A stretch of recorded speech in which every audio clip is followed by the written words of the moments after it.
It is possible there are certain statistical cues to deceit.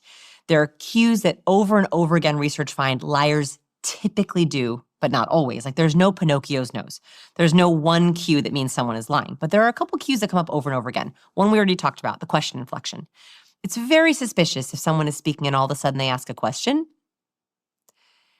if they're not actually asking a question, right? Like if all of a sudden you hear the question inflection used on a statement or a number or a boundary or a timeline, that's when I'm like, let's double click on that for a second and talk about that budget.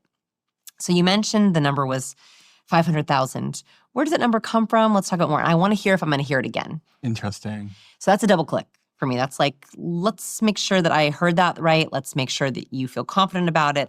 Where does that come from? So that's just a little red flag that says dive deeper. Nothing is a sign of lying. It's just a sign that you should dig deeper. So question inflection. A volume drop is another vocal cue of deception.